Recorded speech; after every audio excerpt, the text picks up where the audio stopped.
majority of power and everything resides either on the state or local. So when I say the county is the middleman, it basically is the middleman to A, carry out what the state wants, and B, watch over the county, the local government. So as far as what the county can do, I'd say keep status quo as far as like whatever municipal can do versus county.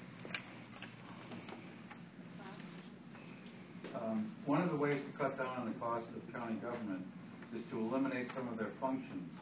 Which functions or operations would you eliminate? None. Can you tell us what the open space tax is, and are you in favor of it? As far as keeping it, that's what you mean by like, open space. That's what we've tried to Yeah, is the person here that gave the question? Yeah.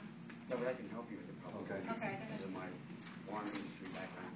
Open space, for instance, this year, I believe the number, don't quote me on this, was allowed, and just read this a few weeks ago, 1.4 million in open space. And what they usually do, not always, normally, if you're on a farm, they will actually purchase and give you half the value of the farm.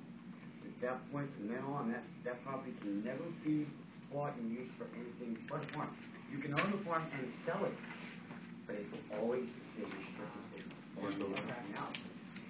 This is probably one of the least years in amount of money that has been given out for this project in the last 20 years.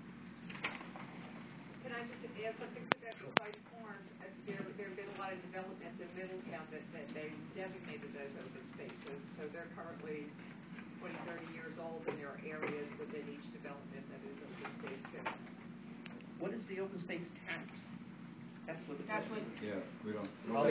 It's can I answer? It's to pay. We in New Jersey passed referendums in the past years to have a tax dedicated to open space to reimburse the farm or the property owner when you take away the development rights. They would sell their development rights to you, and they would then dedicate that land only towards farming, or they would lay it fallow and just promise not to develop on it.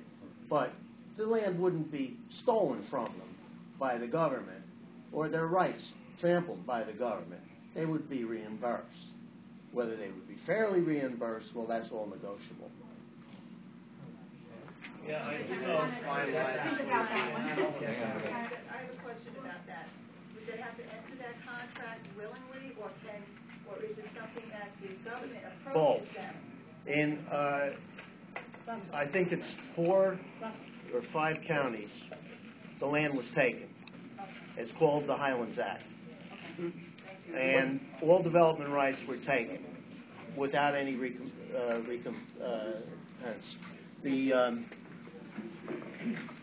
You can, when they have funds available, apply for them, but they're hard to come by.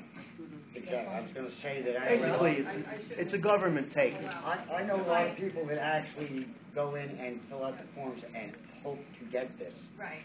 Family farms, they don't want to run the risk of losing them, and they're willing to give up property rights. They figure their generations yet will be there. Actually go in and fill out the forms, and there's X amount of dollars set aside every year for this.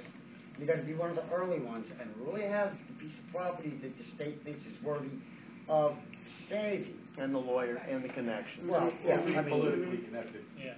Okay, so what is your answer to the question? This gentleman back here got a question? Well, no, I just had a statement to make. And one of the big things that happened was off of a farm off of Half Mile Road. And that was supposed to be forever a farm. They paid money to buy, the state paid money to buy this farm and everything.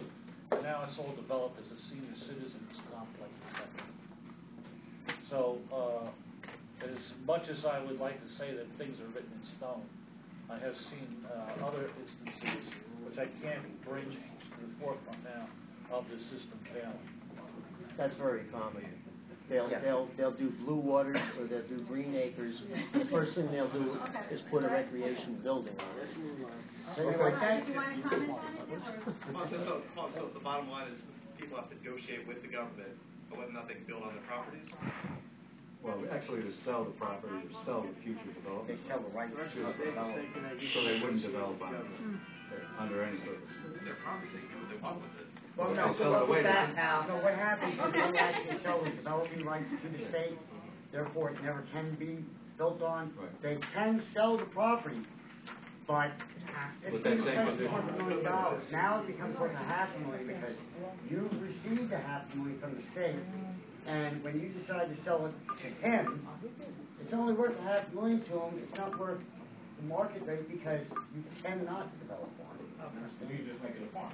Yeah. That's it. Okay. All right. All right. Next question. This is kind of a confusing question, and it's something that came up recently in the news. What is your position on bonded debt, and how would you, as a freeholder, recommend communicating to taxpayers their per capita share of bonded debt? And also, let me add, would you change in any way the methods we use to fund debt? So they probably should go together. Work on the bonds first. How you would advise people how that works. I mean, as far as I know, there's a surplus in the county. Okay.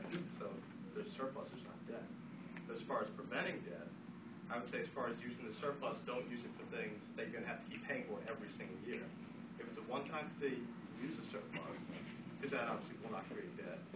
But if it's something you have to keep paying for every single year, like you're paying your rent check every month, like you're paying for water bill, whatever, then don't spend, because that will eventually create debt. Well, there was one of the things that came up in the news recently was that townships or whatever would go out and borrow using bonds to repay the debt, and then some years later on they would go back and not only refinance but they would extend the debt. And if I remember correctly, in the one instance, the interest rate was increased from what was a reasonable level of interest, 3.5%. presumably in the 3.5 To 18%.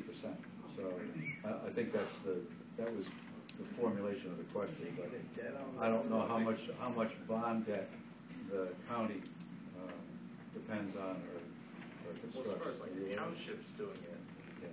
the simplest thing I would think of would create county and state oversight. Just basically see if they're in debt, what did they spend that money on?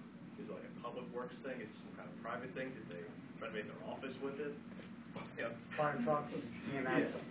Yeah, just basically see if they're in debt, what exactly did they do, number by number, to make that debt begin with. But here's what they do. They take a loan on the piece of equipment right down to a fire hydrant.